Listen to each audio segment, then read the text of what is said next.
Hey, how's it going? And welcome to Someone Who Isn't Me, episode number 35. My name's Daniel P. Carter, and my guest on this episode is Ghostemane. I caught up with him recently to talk about his new album, Anti-Icon, but also the importance of discovering music at a young age as a means of defining your individuality, creative expression, hermetic thought, and a load of stuff more. Eric is a really smart guy that is constantly working creatively with several different projects on the go, aside from his main outlet at Ghostemane. I know that it's been a minute since the last episode of Swim. Actually, it's been 4 months, I think, since that one with Tom DeLonge, but that's fine. This whole situation now is so ludicrously mental on so many levels that, I feel it's cool to let things slide a little bit, or that's what I keep saying about, eating properly and exercise and getting in a healthy routine, meditating, doing yoga. Yeah, so it's fine to let all those things slide. I know I said before that I didn't really want to do these conversations with people unless I'm really stoked to talk to them. And that's not to say that to anyone that works in PR that says to me stuff like, do you want to speak to, I don't know, Gavin Rossdale? It's not that I don't want to speak to them about their album or their book or whatever, but the pod is, this is purely a means for me to get to know people that I want to know better without appearing to be as creepy as that confession would or maybe should imply. So yeah. So the other thing about these is that I said when I put out the Tom DeLonge episode is that I said it from the very beginning, actually, of when I started doing Someone Who Isn't Me, that I didn't really want to do these over the phone or Skype or whatever, but as 2020 has been a total kick in the balls because of COVID, it feels like everybody is just working from home and doing Zooms for all their meetings and whatnot. So yeah, it's fine now. It doesn't matter. It's always cool to find out that the person that I'm going to be speaking to can record their own audio at their end so that the quality doesn't dip too badly, but that's not always the case, as the one with Tom showed and as some of the ones that I've done for Marshall have shown. But it doesn't matter because an interesting conversation with an excellent guest is exactly that. And if the audio isn't quite perfect, I'm fine with that, and I hope that you are too. I know that I listen to a bunch of podcasts where that isn't, it's not the first thing on everybody's list. But then I also listen to some podcasts where that is the first thing on everyone's list. Hello, Craig. So, whatever, man. It is what it is.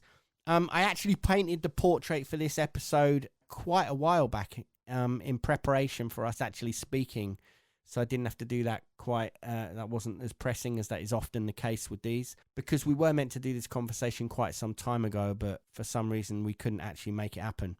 I mean, if I had to do the painting now, that would have been fine as well, because that's essentially what I've been doing, just to not go mental, is playing a lot of bass and painting, and you got to keep your head together somehow. Anyways, I'm stoked on this episode. I hope that you dig it too. You should definitely check out the latest Ghostemane album, Anti-Icon, as I think it's the most complete example of what he does as an artist. And then maybe go and check out some of his other projects like Bader Meinhof, if you like black metal, or Eric Ghost for the more ambient kind of cinematic stuff. So this is Ghostemane. Enjoy. Let's start with the album and about how Anti-Icon came around, because when I've sat and listened through to it, it feels like you've moved in a certain direction that like you'd signposted that it was going there anyway, but it seems like you've refined it so much now. And it feels to me as well, because I know about how eclectic your tastes are, especially through all the other projects that you do, which we can speak about in a bit. Yeah. It feels like a lot of that stuff has been drawn in. It's so focused with what it is, and it feels like it's obviously your most autobiographical album. Yeah, absolutely. That's a really good assessment, I think, because it's definitely the first time I sort of set out for it to be a little more autobiographical, in a sense that most of the other projects, it's always, I am speaking about myself and personal events and things like that, but it's usually in a way that is a little more situational. I'm usually just kind of jumping around and talking about various different things that I may have felt, or things that might have hurt me, or things I overcame and stuff like that. But this one feels a little more chronologically linear, I guess. Yeah. In a sense where from the beginning of the album it starts out pretty much at the point in my life where I felt like the old me kind of died and the new me was born, where I kind of had to become a man in a split second, basically, when my father died. And Yeah.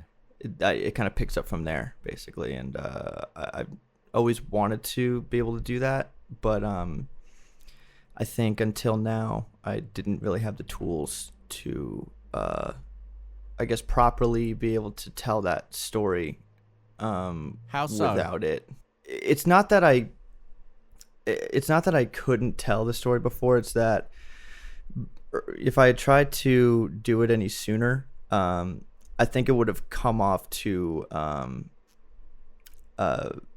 obvious, or there wouldn't be enough, I guess, of like an experience to it, because music that tells a story to me, it doesn't always literally mean like, oh, these lyrics are reading like a novel or something like that.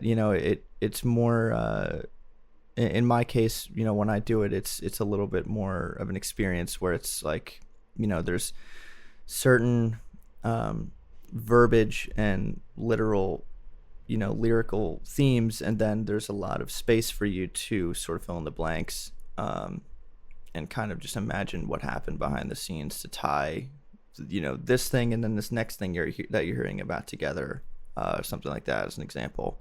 Yeah. And I think before I wasn't really, keen on being able to do that, because I hadn't really found myself, I think, sonically. It took a long time to really find myself in that way, to a point where, like, okay, I'm doing the production stuff and my vocal delivery and all these things are now second nature. I don't have to go in and, constantly put 100% of my mental effort into doing these things correctly. So now I can focus on some of this other stuff while I'm, some of the things that I used to struggle with are now a little more on autopilot, but still building those things too, but kind of like without trying to build them, I guess, if that makes sense. Like just kind of letting it flow, I guess. Yeah, no, I get what you're saying, because I think to be comfortable enough to be that open and to get into the topics that are discussed on the record, you need everything else out the way, and I get that. Because absolutely. Because it's a very bare thing to do, isn't it? Mm-hmm. Yeah, and I think it's funny when I first started listening to it, it kind of made me think of because obviously I get that the story in it is yours, but it also it feels very, in a kind of Joseph Campbell way, it feels like this whole idea of like a story that is a really archetypal one, and there's a few albums that have kind of covered it before. I think Antichrist Superstar and Ziggy Stardust, and to a certain degree To Pimp a Butterfly, about somebody realizing themselves and actualizing their power, almost. You know what I mean? Absolutely. Yeah, because it takes time when you go through stuff to be able to take a step back and look at it for what it is, and look at it as what created you, basically. It's while you're going through it, you're feeling it on a visceral level. You're like, wow, like this hurts, or wow, this feels great, or something. But it takes time for you to really once you're no longer constantly psychologically affected by a specific event or anything anymore, or as bad as you were, whether it's good or bad, I think you're able to take a step back and look at it almost in the third person, and be like, oh, this is what created this, or this is why I'm like this, and not using it as an excuse to go on living a certain way, I think, but using it to tell a story, I guess. And I think the beautiful thing about art and the ability to actualize those things through art is that it helps you deal with them in another way as well, because as you said, you have to be able to deal with those things before you can even approach them in an appropriate manner in what you're doing. But at the same time, I think to then do that within your work is only gonna help you in that field. I assume I'm Yeah. No, you're right. It's therapeutic. It's yeah. uh, I feel like art in that way is very selfish. And there's nothing wrong with that. I almost feel like that's, whoever whoever invented art, I guess. I feel like did it with the purpose of, self-medicating or therapy to themselves, I guess, because I bet, whoever did it wasn't doing it to necessarily show it off or sell it for millions of dollars. It was to get something out that's inside. Yeah. And Yeah, and I think like it's to exactly. communicate ideas and to pass on knowledge. And I think that since the very beginning, since like cave paintings, that's what it Absolutely. that's the purpose of it. And Yeah. I think this record does that really well. The way it's put together and the way that, because it does flow chronologically, like you said, or it seems to me from an outside perspective. And when Vagabond sort of tells of that realization of having to step into that role at such an early age, it opens up the path for where the album's going to take you. It's good that I like hearing that it's perceived that way from the outside too, because that's you don't always get what you want as when you're creating something, and you probably know that as a painter too. Like there's probably tons of times where you create something and maybe you meant it a certain way, but it's perceived a totally different way. And in a way, that's kind of the beauty of it. But in other times it could be a little bit like, damn, I guess, then you take it out on yourself, like, oh, I guess I missed the point, or something like that. Does that disappoint you? It used to a lot more than it does now, I think. It used to be this thing where if somebody took a lyric and tried to explain the meaning of it and it was totally different than what I intended, it would sometimes be like, oh, damn it, but now I look at it and I'm like, wow, that's actually really crazy, because I never thought of it that way before, and maybe I didn't realize it, but there was some kind of subconscious thing there that made it, it made me say it that way. And it kind of helps you realize more about yourself. I think that's another beautiful thing about art of all mediums, I think, is it, through other people learning about you through it and then hearing their take on it, you almost learn more about yourself in some ways, I think. It's, if you're willing to look at yourself from that angle, I kind of like get off on sometimes trying to step out of my body and look at everything from a third person perspective, almost, to try and, like, I guess, understand things better when it comes to other people, I guess. And this is getting more into, like, relationships and friendships and things like that. But, in order to try and, because I have a very guilty conscience. I never want to, upset or hurt people. And any time where I feel like that might have happened, it, like, just eats at me. So to combat that, I guess I've learned to do that third person thing where it's like kind of trying to take myself out of me, I guess, if that makes sense, and like look at what I'm saying or what I'm doing or whatever, and how would I perceive that if my friend was doing it, or if some guy was doing it or something, would it, but well, I think it's kind of strange, but no, I totally get it. And I think it's really interesting as well that's now almost a part of the process that you take in consideration of how it's going to be interpreted. Whereas before, I think, there's something to be said for just a more reckless abandon approach of things. But I think it shows like a maturity and a level of artistry when you start to do those things. And that, I don't mean by that. Yeah, I don't mean that in the sense that you're like self-censoring or. No. But I know what you mean. Yeah. I think the thing of with anyone that makes any kind of art, whether it's visual art or music or poetry or whatever it is, that there is that almost self-doubt where you second guess everything and you start to think about how is this going to be taken. And yeah, it's all well and good to just go, well, I don't give a fuck and it doesn't matter how it's going to be taken. But I think yeah, I think it shows a level of Everybody maturity. cares to a degree. Yeah, It's I think admitting that you care as an artist too is it goes a long way for you and for everybody else. You know, I mean, it's there is lots of people who don't give a fuck, but that only goes so far, you know, because to some degree you give a fuck, and it's okay to give a fuck, and you do because it's a part of you that's out there, you know. Yeah.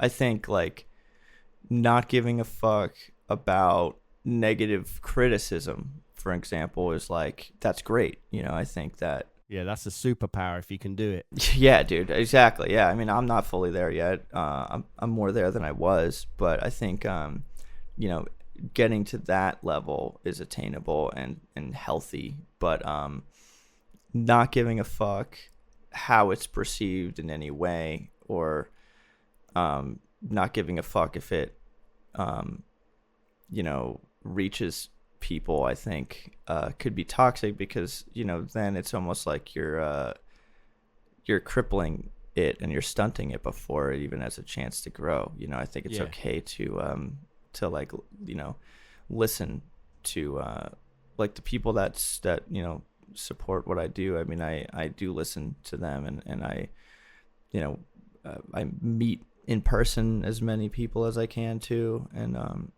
you know, read as much as I can and stuff like that, because, you know, not when people are trying to like tell me what sonic direction I should go or anything like that, but when people are telling me what they're going through, and, you know, maybe this particular song or this particular lyric, you know, really made them feel like not so alone, or you know, something like that, or especially when people tell me, you know, they paint this picture for me sometimes of the situation in which they're listening to the record, or whatever it is, you know, that I did. You know, like, you know, I you know, put this on and I just like lay in my bed and listen to it, and I don't feel so alone. Or you know, if people are sending, you know, videos of me like packed in the car with their friends on the way to a party, like blasting like one of the heavier songs or something, like things like that create a real picture in my head when I am writing future records sometimes, because while at the base of it, it's, you know, in this case it was me, it's more my autobiography and my emotions and things like that. It's very much still, you know, it's a collaborative effort in a way, almost with the fans and supporters and stuff, in effect, that it's like a symbiotic relationship where it's like, okay, like, you know, this is here is something to do what you like to do with, basically. You know, it's like there's certain songs, obviously, like I wrote, you know, and in my head I pictured people blasting it on the way to a party, or just you know, playing it at a show and people just going wild, and it's fun, you know, and it's okay to do that, and that's what I, you know, come to terms with. Of course, because we've all been those people. That's why, you know, and you know, I remember when I was a kid and I had those moments where you're discovering yourself, and everything just feels cripplingly overbearing, and you know, you can become super nihilistic about things. And I mean, that's growing up, man. But the thing is, I remember those moments where I would discover bands in like the punk and the hardcore scene and the metal scene, where I would hear those songs and it would be like, okay, cool, this band is from the other side of the planet, but they get it because they've lived it as well. And that's when you suddenly realize that music is more than something that's just around you all the time, you know, because everywhere we go, music is playing it. But there becomes a certain point in your life where you suddenly find the music that resonates with you, and it literally sings to you. And that's when you realize that music is more than just something that's around you. It's something that is part of your very being. And I think absolutely we've all been through that. And I think to then and a lot of those people that really feel that might never have the urge to make music themselves, but I guarantee that most of the people that I will speak to on for the BBC show or for the podcast have been those people, you know. That's the only way you get there, you know, I think, as a creator. Yeah. Is going through that.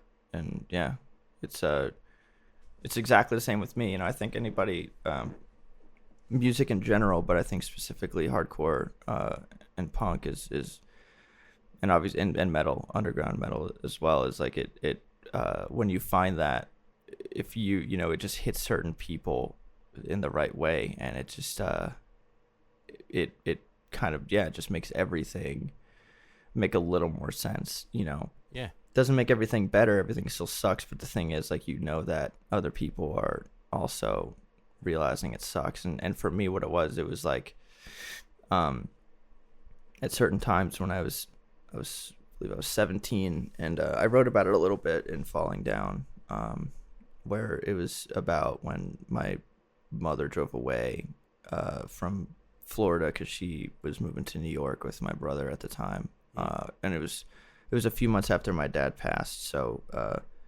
he had passed, and then she decided she wanted to go back to New York and be close to family, understandably, because, you know, we didn't really have anything in Florida. I was already 17 though, and I had, you know, friends and a life there, or so I thought, I guess, and I wanted to stay. So it was this kind of like ticking clock. When I found out she was moving, you know, it was like 2 months. I had to like figure out where I was going to live, what I was going to do, how I was going to survive without, you know, my mom, basically. Because until then, obviously, I just lived with my parents. So, and then once and from there, I simultaneously, while I was going through that, is when I got into hardcore, and you know, I heard certain bands, and you know, at the time, for instance, one of them was Ceremony. You know, once I got into their records, it was like, wow, there's people that are saying exactly how I'm feeling, and they're not dead or homeless. You know, they're like alive, and they live to tell it, which means that I can live to tell it too. Yeah. And you know, I'm not just this guy going through this thing that it's gonna kill me. You know, it's like there's a light at the end of the tunnel, I guess. And yeah, it was just, yeah, it's really special. And that's such a heavy thing though, isn't it? I think that whole period of life under any circumstances is tough, man. But under those circumstances, it's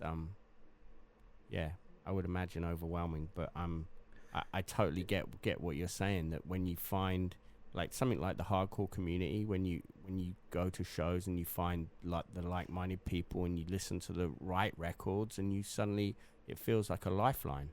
And I think absolutely, I see that with you, and the stuff that you do and the way people react to it, and I think that's a beautiful thing.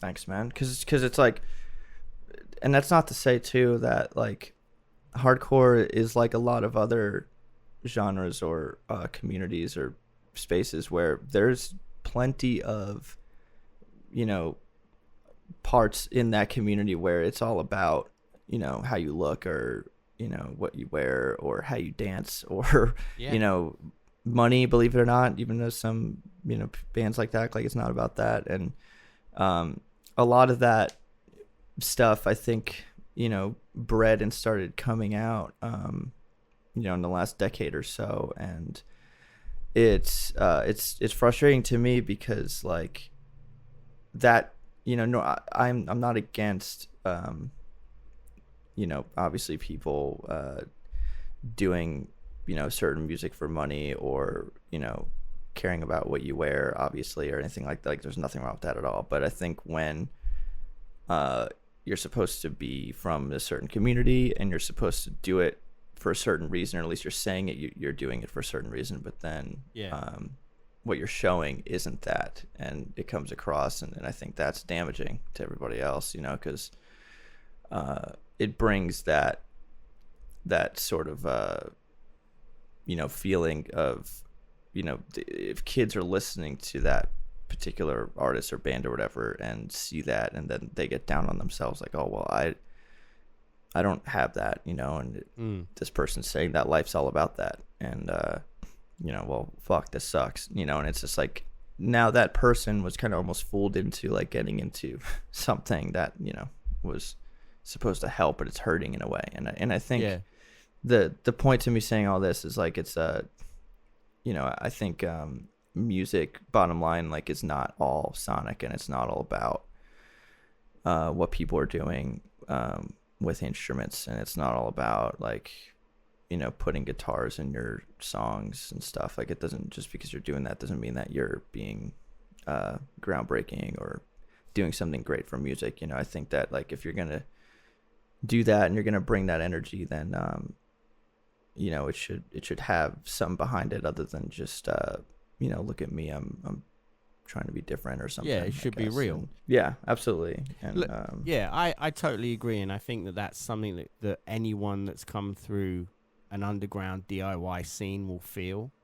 But that's not to say, you know, like, I'm older now, so I don't begrudge anyone making a living, and if they can do that making music, great. That's cool. Absolutely, yeah. That's fine. That's That's cool. true too. Yeah. Big time. All good. But that isn't, that's rarely going to be the music that, you know, that you truly feel in your soul. For me anyway, but that's just me. But it's funny, like, I just, me as well. Yeah. I thought about, while you were saying about how when certain people are making music in a certain way, and it's like, I find it in hip hop, I get that. I don't know if that's what you were implying, but, you know, it's all about, I've got this and I've got this and I'm doing that, and not necessarily. It's more so I meant bringing because that's kind of always been part of hip hop, and I think I understand it because you know, that the people who created that, it's, you know, a lot of times, like, they come from absolutely nothing, so when they get it, it's like, you know, they want to show the world. But I think I get that bringing as well. that, like, like, you know, when you're you know, born and raised in suburbia, and then you're trying to bring that attitude into like a, you know, hardcore punk or something, that's when I think it's like, just doesn't make sense, you know. That's more so what I mean.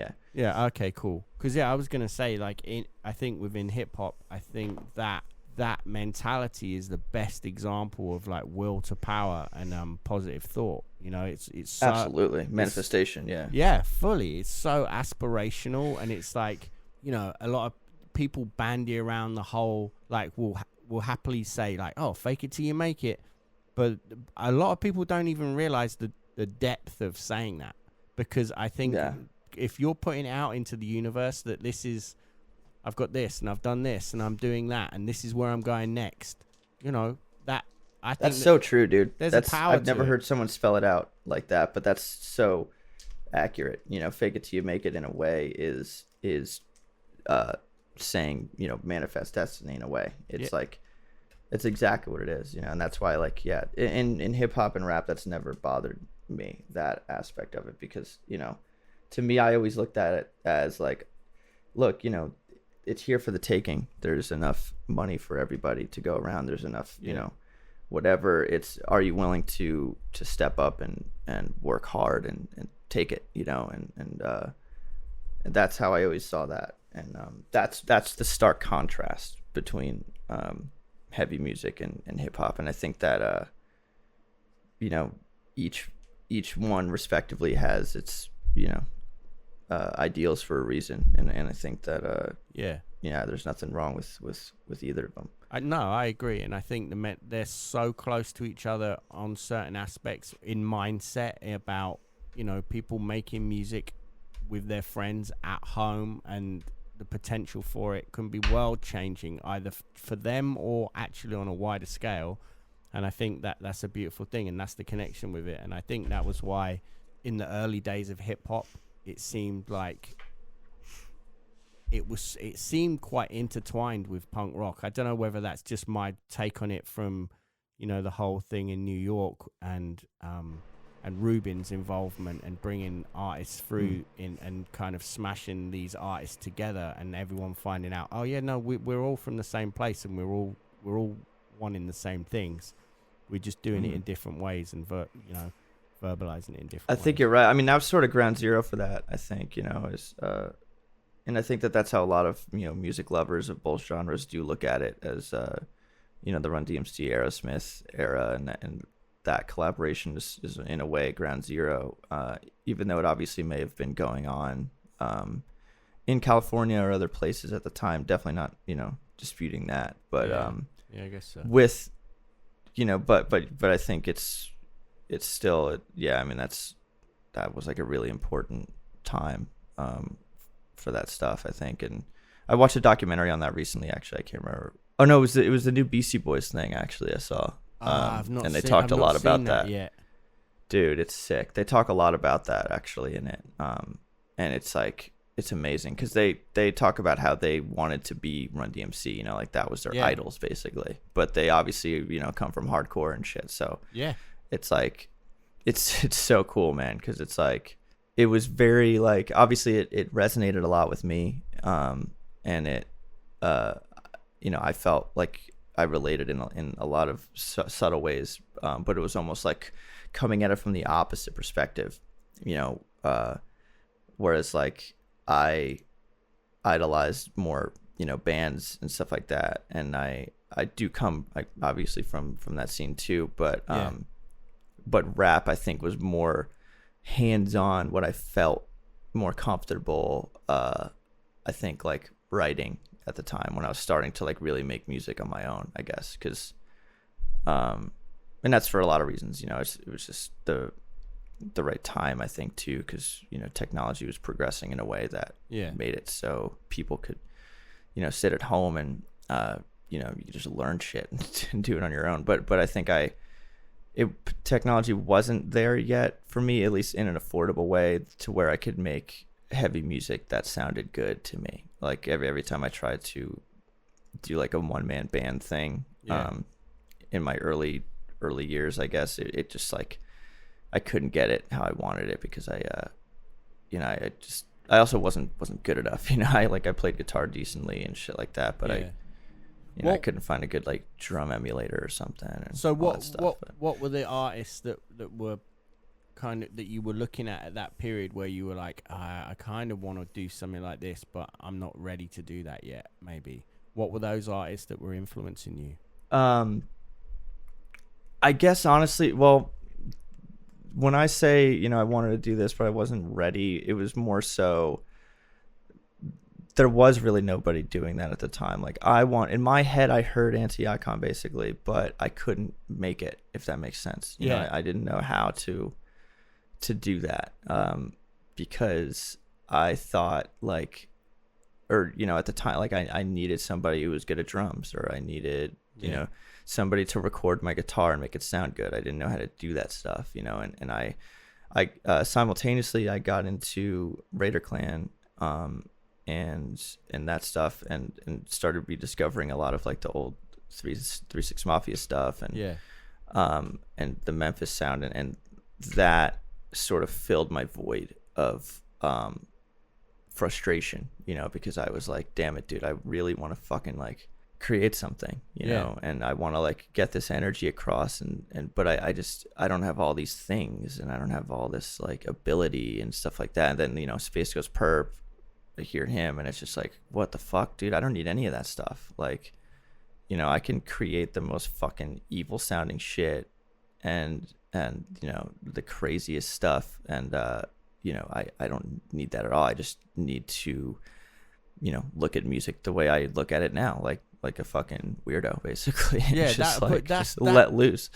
That's so awesome, man, because I think that whole period when so many artists started coming through that were making hip hop, or it was from hip hop, it was dudes that had been raised on so much different stuff, like you're saying about like punk rock and hardcore and metal bands, and you could feel that in there, and it's I feel it was super exciting, and it still is, but it's kind of funny that a lot of times it feels like, that whole kind of old head mentality where it's like, well, no, that's there's almost like this purist idea sometimes where it's like, well, that's not hip hop, and it's like, it is.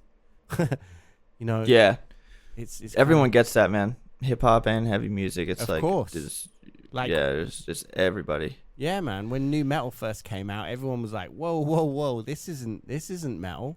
It's Oh, dude, I bet, man. yeah, and it was and yet And it's the most groundbreaking shit. You know, yeah, it's like and the it's, reverberations without new metal, Yeah, dude. I mean, Anti-Icon, like, you know, is like there is no like my album without that, obviously. And it's like it's the most expressive, you know, be yourself genre in the history of heavy music, I think. And that's not to say that, I mean, there's tons of terrible shit that came from it, but like it's still yeah, it's not damaging terrible. Even the bad shit, it's just like, holy shit, remember that? You know, like it's like, yeah, you know, I love it. I love all of it. And it's funny because me and my friends in my band Nemesis that I had back in Florida, like I feel like we were like some of the only kids in the scene that liked new metal openly, you know, Yeah. because it was this thing, like it was cool to shit on it in hardcore. And then like, yeah, man. I know exactly what you're saying because I was in I played in a straight edge metal band and and it was the same vibe and we were all like, no, this is amazing, you know. As soon as you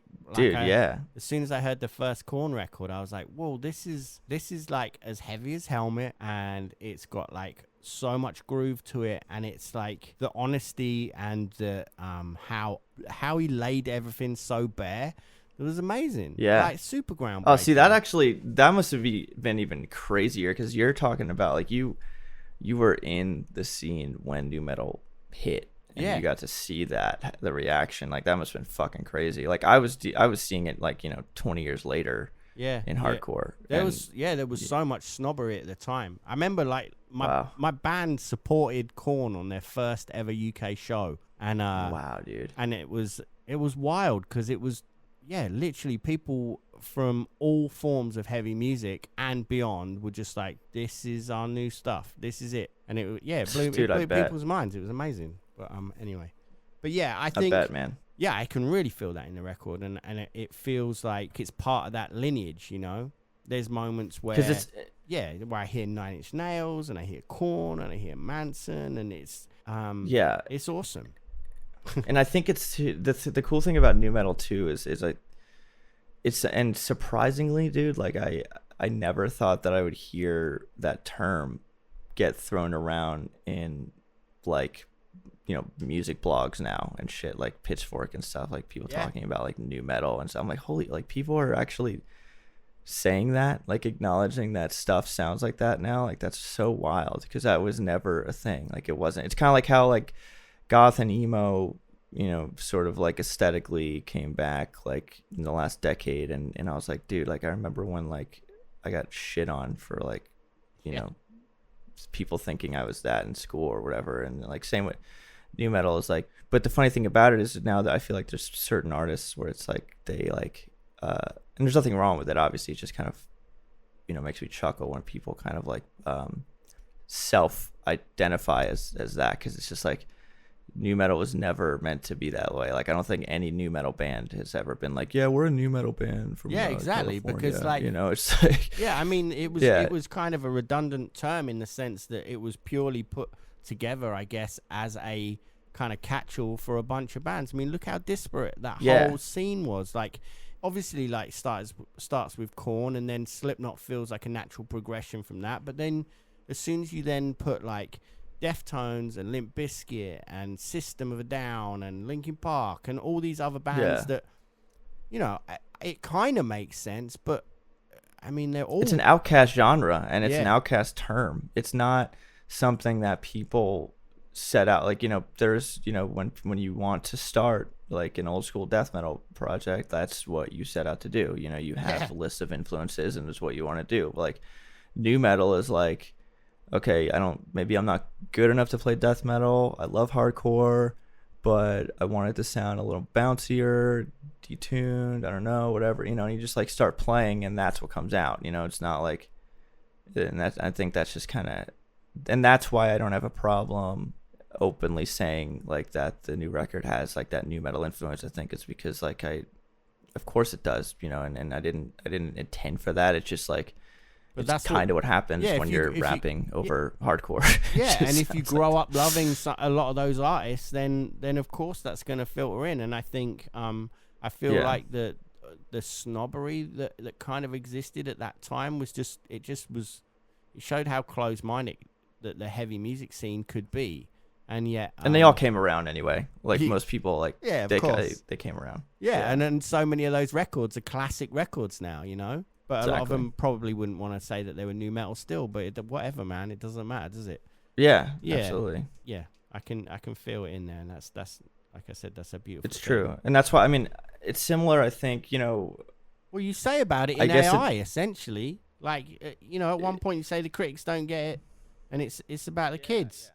Well, that's exactly what it is, and that's why you just kind of made me think about it in a way, because like you're right. I think a lot of those bands still don't want to really, they wouldn't consider it new metal or openly say that, and that's how I feel about when people say like trap metal now and stuff like that. Like, yeah, I think that that term makes my fucking blood boil, but like I get why people say it. Obviously, I'm not like, I'm not gonna come out there and say like, it's stop saying that, because I don't know. I don't have a replacement term. There's nothing that I could really say, I guess, to fill that void. So I understand why it came to that. But I feel like it's similar in the way where it's like maybe I'm sure there's lots of artists that are proud to say trap metal, but like, me, and I'm sure there's others where it's just like, Jesus Christ, like don't say that. yeah. I think it's just people love to be able to put things in a little box and put a tag on it. Even if it absolutely, and if it doesn't fit, then it doesn't matter, because at least in their heads, that's how they've reasoned what it is, and that is cool as well in the sense that if somebody goes, oh, I've got to play this new band that we've discovered, they think they're amazing, I'll be like, oh, cool, what's it like? And they'll go, it's this meets this, or it's this kind of stuff, and I'll go, cool, all right, great. And yeah, then that's how you and then you listen to it and you find all the nuances to it and how it's actually its own thing, and then you fall in love with it. That's how you make sense of the world, and that's fine with me. I think the only reason why it would sometimes bug me hearing the term is because I guess me sometimes having a pessimistic outlook, I imagine somebody, telling somebody like the scenario you just did, telling someone about, the new album, being like, oh, you should check this out. And someone be like, oh, what's it like? And like, oh, it's trap metal. And then like, maybe it's somebody from the metal scene who like, just doesn't want to hear that at all, because they've probably heard that. And it's like a guy screaming over 808s or something. And it's like, well, I'm into that as well, really, but yeah. I mean, no, that's not to say that shit's bad, but it's like, it's definitely not what the album is, Of course. It's so, there's so much depth to it, man. As soon as you get like, I think when you get to like, as soon as you hit the Winds of Change and the way that, and then that, it almost seems like a demarcation point for the album. And it, like, my favorite parts of towards the, I don't know, the last three tracks, really resonate with me, and I think Calamity is probably my favorite track on it at the moment. Damn, dude, that's sick, man. That's actually the first song written on the record. Oh, no way. Well, I wrote that right after Noise dropped, actually, in 2018. It was I was in New York visiting my mom when she still lived there. I was visiting her for Christmas, and I went to this synthesizer shop in Brooklyn. I forgot what it's called, but like everybody who likes, analog or modular synths has been to this store. It's so sick. But I found my O-Coast from Make Noise. It's a little analog synth, and it's super sick. Yeah. And I was playing around with it that day, and I came up with the main synth line in it. And Calamity, and I just like laid it down right away, and I put that drum beat on it, and then it sat on my computer for 2 years, and I didn't touch it, and then I made the song like way later. But it's kind of funny that man, I think that's you like that one. It's funny that those things kind of almost wait around to find their place. Totally, because it's weird, man, because I mean I pretty much immediately start making the next record when a record drops, but I don't like I'll make a ton of instrumentals right when I drop a record. It's like this weird thing I have to do, and then I throw them in a folder, and I don't look at them for a year, and then I come back to it. Why do you think it is that you do that? Dude, I don't know, it's like Do you think it's almost like not a safety blanket, but it's like, because once you put a record out, that's it. It's your record, Dude, yeah. but it's not really at that point, because as Exactly. we were saying, you know, at the start of this, as soon as somebody else hears a lyric that they then go, well, that's about this part of my life, and then they put that it's on yours there. now. It's, Yeah. So it's almost it's like that, and sorry, it's definitely. Sorry, I just got excited because you asked about it, and I started figuring out like what it is. It's definitely that, but it comes from when I first started dropping like my record, like my actual albums, my like self-produced ones. Yeah. Starting with Ooga Booga and going on from there, it was this constant compulsion to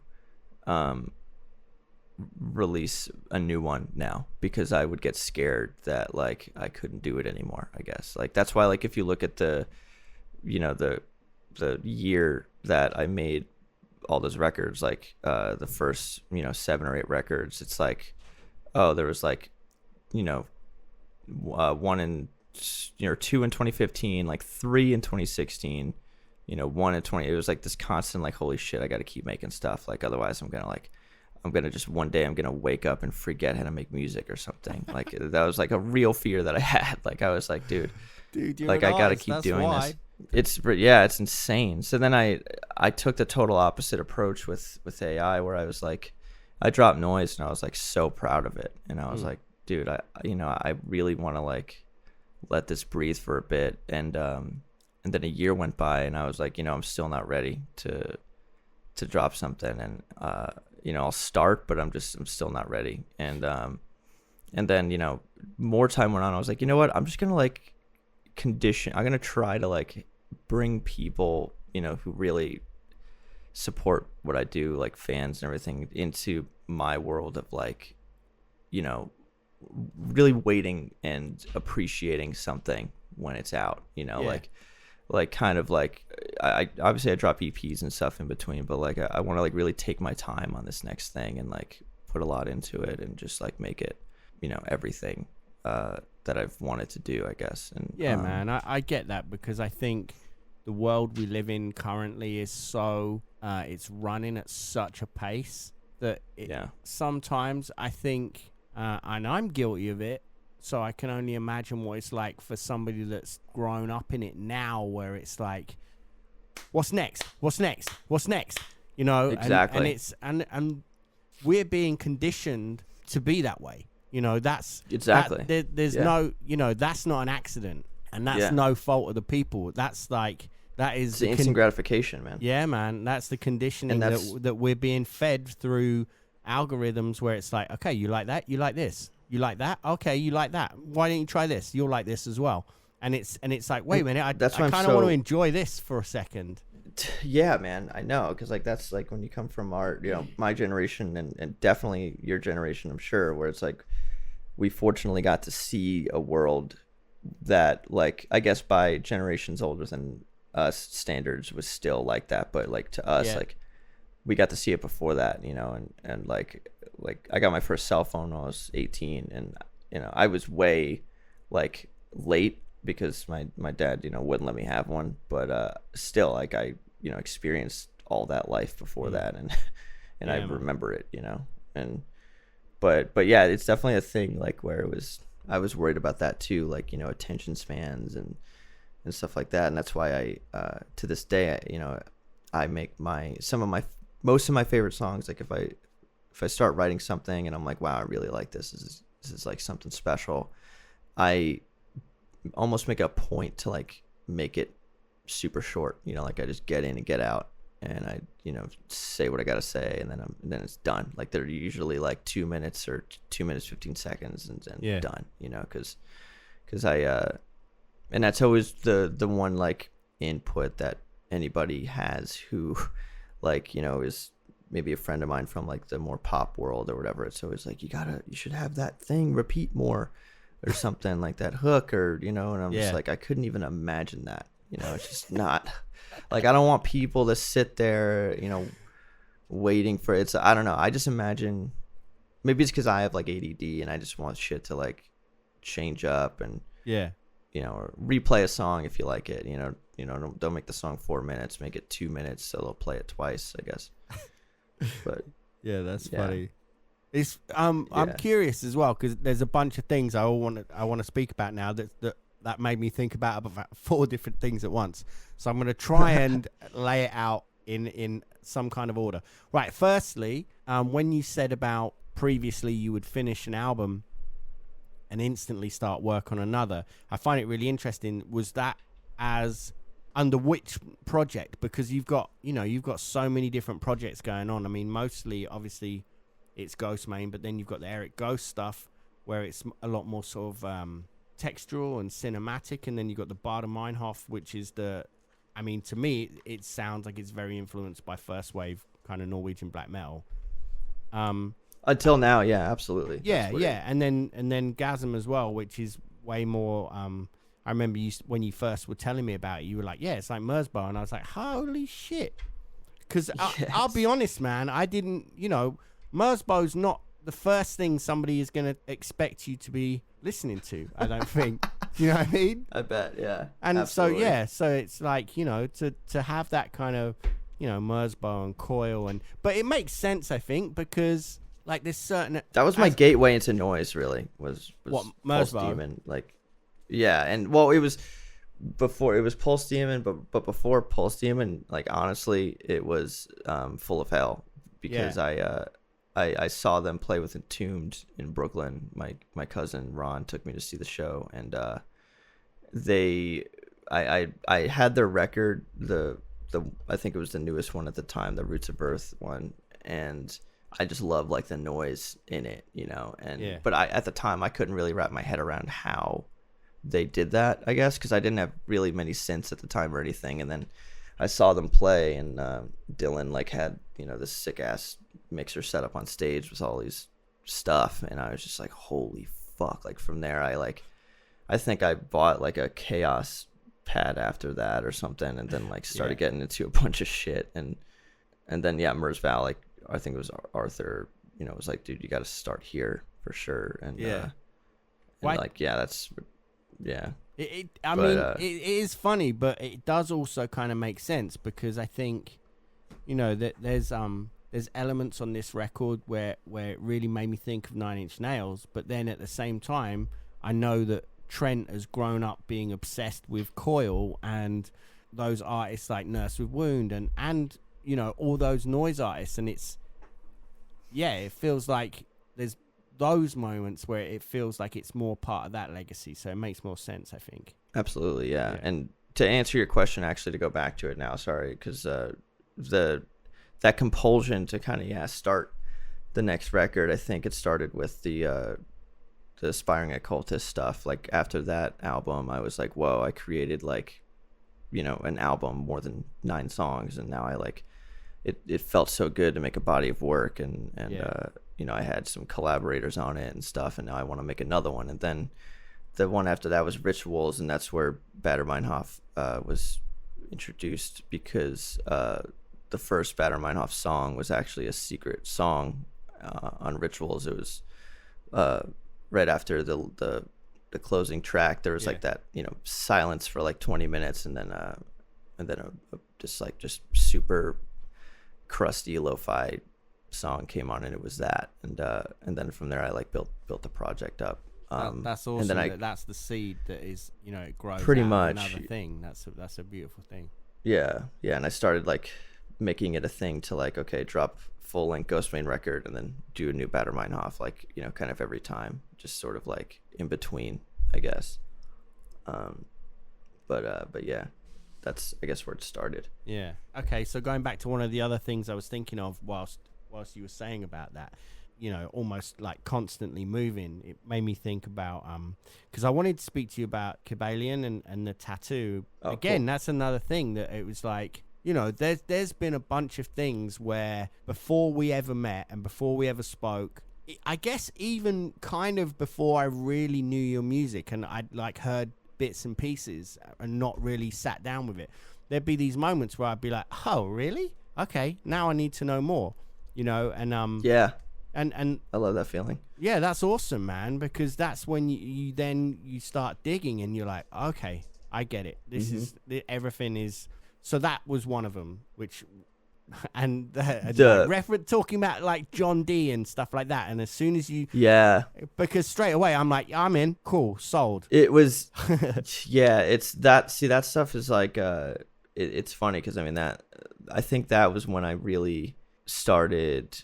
My work ethic started to pick up a lot when I started kind of delving a little more into like Thelema and occultism in general, and Aleister Crowley, John Dee, Edward Kelly and stuff, because it was like, besides my everyday sort of like battles with depression and emotions and stuff like that, it was like this I kind of sometimes would struggle to figure out what I wanted to say in my music, and like what I wanted to tell a story about or talk about or anything. And like I wasn't the type to want to fabricate stuff or anything like that, so it was just kind of like I needed to find a world, I guess, to delve into, that I and that was like one of those voids for me, and it was also a void pardon that the pun, helped me.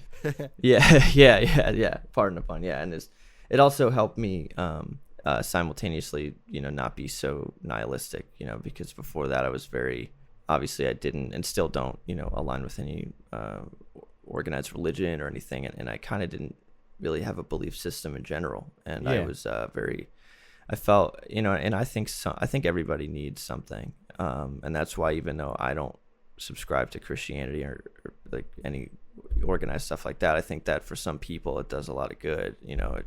You just you have to be a certain type of person, and I'm definitely not that type of person, and most of people I associate with aren't. But it's still, the bottom line is faith. You gotta have like some kind of belief system, I think, to keep you from, I guess, completely just going off the deep end and like realizing like that you are just in a video game, I guess.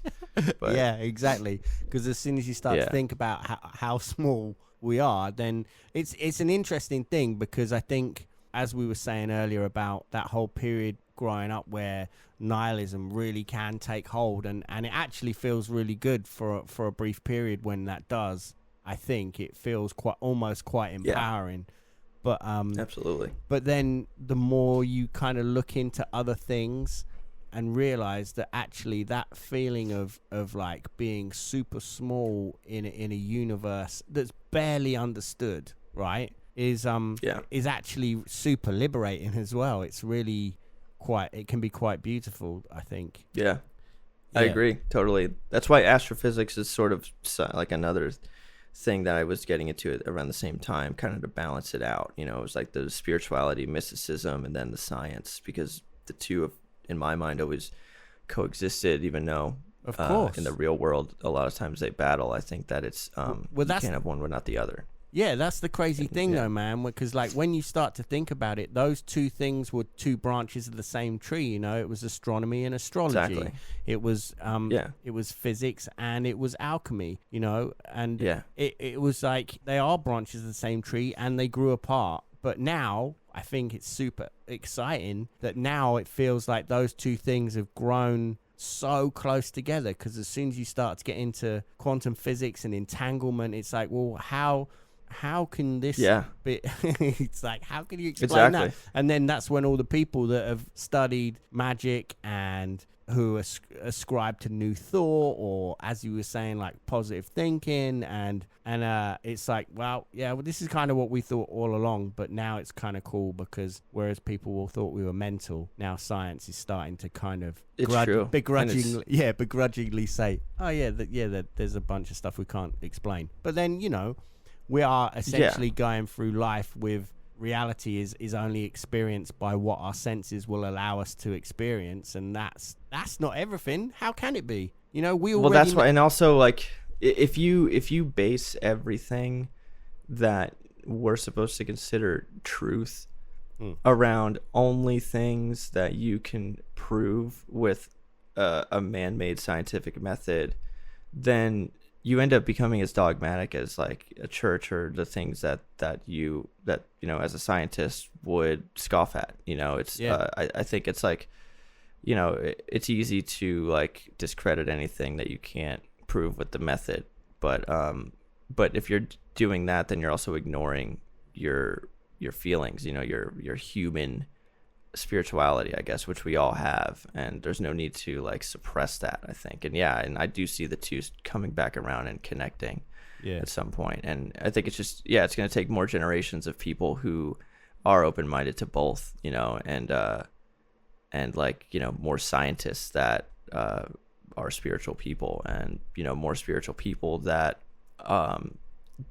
you know, don't only have to, you know, subscribe to the science is bullshit thing or whatever. Yeah, Like, yeah, it's, yeah. you know, because it's which, you know, comes from modern scientists, you know, being the way that they are. I think, like, you know, seen as a little more pretentious sometimes and stuff like that. But I think if like more people open up a dialogue like from both sides, and yeah, it's you know, it'll go that way. It's Yeah, super for sure. interesting. And I think you know, we wouldn't have half the technology we have if it wasn't for the fact that there was a little bit of that involved. And even if people would go, well, no, I mean, a lot of people that work in tech, you know, we already know that loads of those people came through the whole psychedelic era and the back end of it, and they do Absolutely, ascribe to a certain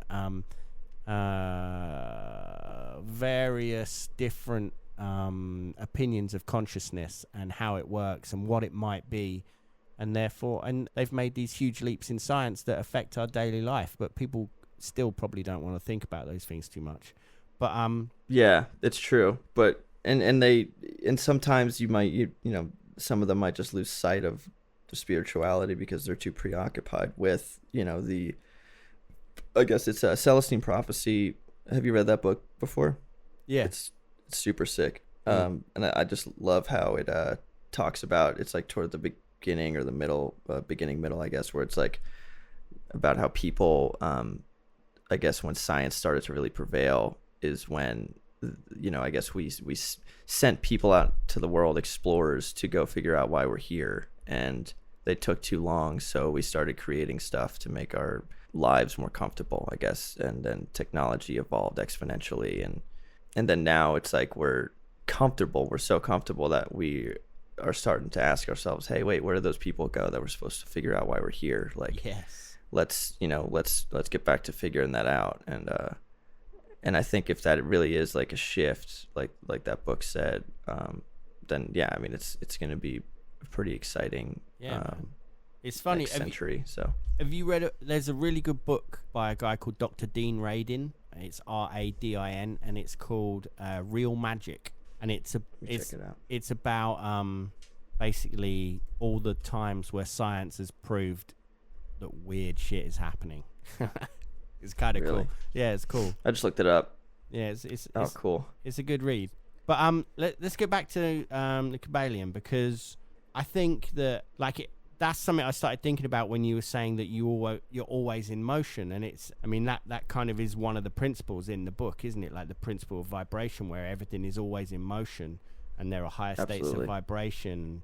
And that started making me think about the idea that sound is essentially that, and how all things can relate back to art and creation. It's sort of the always in motion thing also, in terms of like how I was saying it with my, you know, work ethic and stuff like that. I think also pertains largely to the pendulum swing.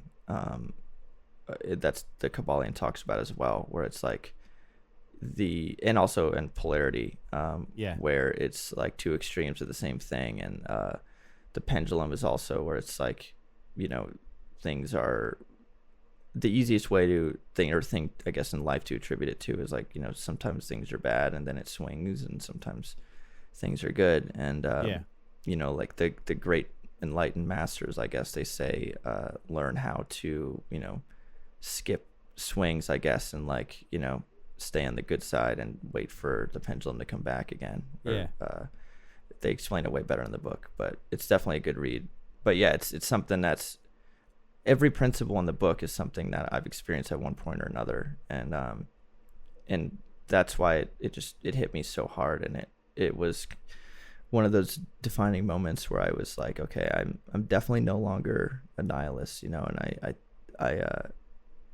I subscribe to the universe, I guess, as my God, basically, and yeah, and I think yeah, anyone that makes any kind of art, music especially, because I don't want to put words in your mouth, but I think you might agree that often when you're working on something, you have those moments where you literally are drifting off, or you can be super focused on something and make something, and then you kind of sit back and go, cool, where's that from? yeah, That's, yeah, dude, that's kind of trippy to be in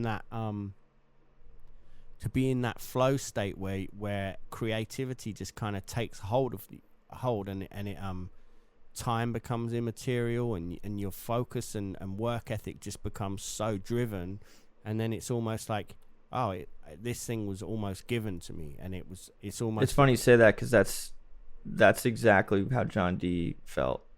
That was the first song I think that truly felt that way. Yeah. Ironically, because it's well, yeah, related to him, and yeah, that's the first time that it really felt like something, I guess, took over. In a way where it was like, wow, like, I not necessarily like I didn't write that, some force wrote it, but it like partially felt that way, where it was like, I relinquished a little bit of control, yes, I guess, and so let something take hold. So do you know Alan Moore is? No, I'm not familiar. Okay, so he's a comic book writer, but loads of his comics have been made into films, which he hates.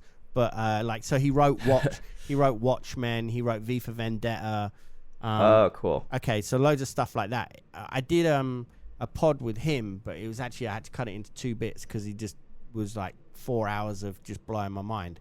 But he came up with this analogy for creativity and creative people, which I've constantly used ever since whenever I talk to people, because as soon as we get to sort of this part of a conversation where everyone in any band pretty much has gone, yeah, there are those moments where it is, as you said, it's almost relinquishing control somewhat.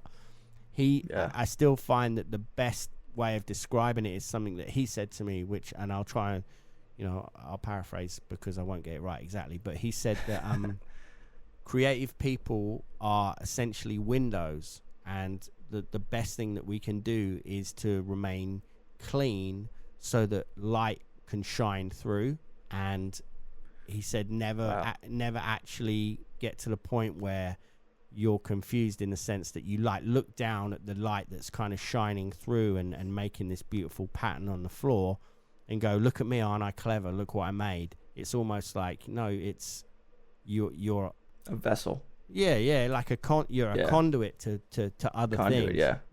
But I mean, or other people could just go, no, that sounds like a load of bollocks, but that's a really sick way of looking at it. Yeah, personally. Anyway, because it's just you just listening to that voice and like letting it speak through you, basically. Yeah. I mean, you can get as much into that as you want, but yeah, you could just say it is your subconscious, or you could say it's your subconscious, or it's just like your creative muse, or whatever it is. But it's like you're a medium for that energy, basically, to come through in a way. Yeah. Just like you said, the conduit. I love that. And I think that's sick. I think that's why music can really resonate with people, because it's almost like, I mean, we're all connected to that, I guess, without getting too hippie into it. But nah, dude, I'm right there with you, man. Absolutely. Yeah. There's a little hippie in all of us, dude. When it comes to that exactly. Stuff, I think. As much as like years in the punk scene has tried to like grind it out of us, we can't. Yep. Can't get away from it. Because you get older and you find that again, and it's, you can't help it, I think, and it's just there. Yeah. What are your favorite moments on the record? Because like I said, Calamity, I think at the moment is my favorite tune. But then I think there's so many great moments, man.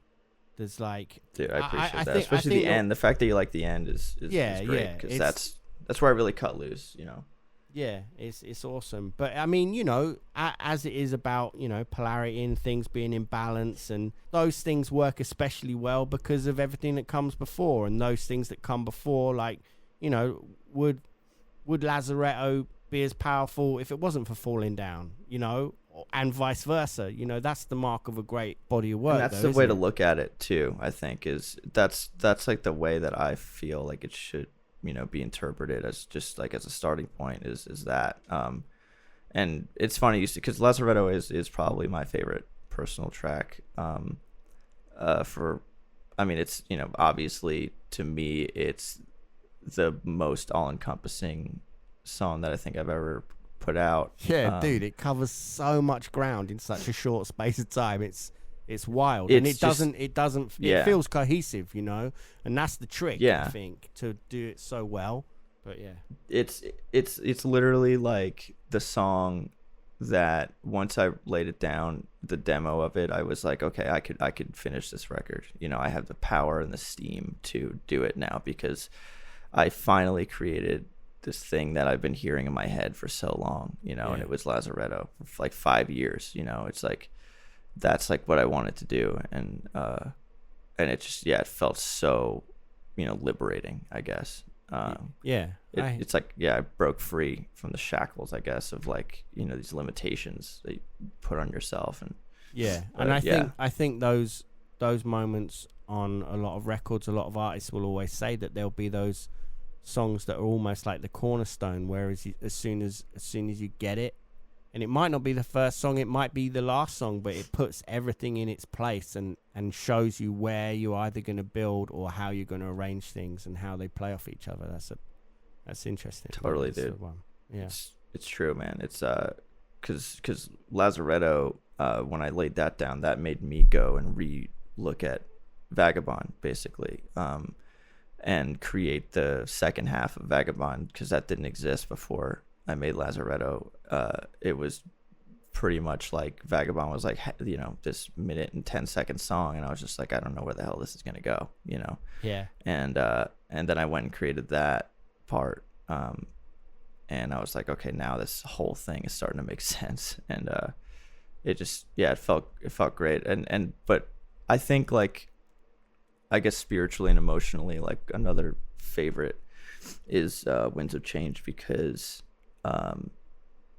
the way it was recorded, I think, like, it would have just, if it wasn't for Ross Robinson, I think it would have ended up being like, cool, but like, just, like another one of those sort of interludes like this that breaks up the energy, which serves its purpose, but not super special. Whereas the recording process of it, I did most of it in Cerro Gordo, up in the ghost town with Ross and Arthur Rizek, and I had it written already, but like the guitar parts and everything, but I retracked it with him there, and I was playing this I think it was his acoustic guitar, and it felt, I can't remember what it was, but it was like older, and it was, I just started playing the riff, and as I was playing it, Ross told Arthur to start recording, and I'm just playing it the way I wrote it, and then he sits down next to me and he starts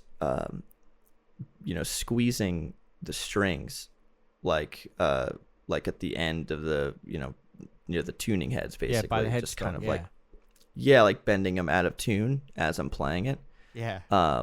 And then like putting them back into tune again, but like slightly different, like just kind of, just doing all kinds of crazy shit while I'm playing. Yeah, that Ross is like I've never really man. experienced. Yeah, dude, he's the man. And between that and then all the sounds, like we recorded like this wind blowing through the ghost town that's in there, and then the vocals were done later in LA in his studio. I did some of the old school like headphone vocals where I was just screaming into the left ear of a headset. I don't know if Yeah. Sorry, I don't know what happened there, man. No, my headphones died. I actually, dude, I totally forgot. I have a call at 5:02 right now. My manager's been texting me. I totally forgot about that. Okay. All right. Well, we should we should wind it up anyway because we've spoken for like an hour and 20 minutes. That's right. Yeah, that's why I got here too. Yeah, This has been ace, man. I've really enjoyed it. Thank you for that. dude. Likewise, man. This is like, yeah, I needed this honestly, to like talk through a lot of this stuff. It's super sick. Awesome. That's cool. I really enjoyed it. So there's still so much stuff I wanted to talk about. So maybe we'll save that for another time. Thank you. Dude, thank you. I appreciate it, man. It's been a pleasure. All right. Have a good one. You too, Daniel. Thank you, man. All right. Thank you. Peace. All right.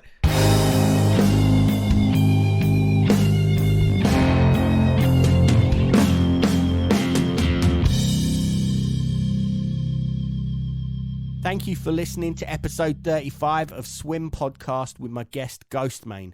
The album Anti-Icon is out now and it is ace. You should definitely check it out. The video for the latest track, Hydrochloride, went online the other week. It's directed by his fiancée Poppy and is also wicked. It shows how his ideas and visual aesthetic is really coming to the fore. Yeah, he's an all-round incredible artist. You can find him on Instagram, which is @Ghostemane. I'm @Daniel P. Carter on the socials. The podcast is obviously @Swim Podcast.